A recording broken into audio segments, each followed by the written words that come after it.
সকালে রোদ ওঠার আগেই দরজা জানালা খোলা রেখে পর্দা টেনে দিন। গরমের সময় ভারী সুতি পর্দা ব্যবহার করুন। এ ধরনের পর্দা ঘরে আলো ও তাপ প্রবেশ করতে বাধা দেয়।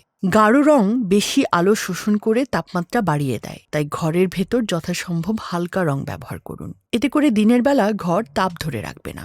ঘরে আলোর পরিমাণ যত কম থাকবে, ঘর থাকবে তত ঠান্ডা। তাই প্রয়োজন ছাড়া বাতি নিভিয়ে রাখুন। চেষ্টা করুন টিউবলাইটের পরিবর্তে এলইডি লাইট ব্যবহার করতে।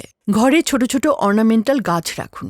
গাছ ঘরের ভেতর জমা হওয়া কার্বন ডাইঅক্সাইড শুষে নেবে, ফলে ঘরের তাপমাত্রা থাকবে তুলনামূলক কম। একটু ভেজা ভেজা করে ঘর মুছুন। প্রয়োজন হলে একবারের পরিবর্তে ঘর মুছতে পারেন বেশ কয়েকবার। মেঝের পাশাপাশি জানালার কাঁচও পানি দিয়ে মুছুন। বাড়িতে ব্যবহার করুন এক্সস্ট ফ্যান, তাহলে বাতাস সঞ্চালন বেড়ে যাবে, ঘর থাকবে ঠান্ডা। টেবিল বা স্ট্যান্ড ফ্যানের সামনে রাখুন এক বাটি বরফ। এতে করে বরফের ঠান্ডা বাতাস ঘর জুড়ে ঠান্ডা অনুভূতি সৃষ্টি করে।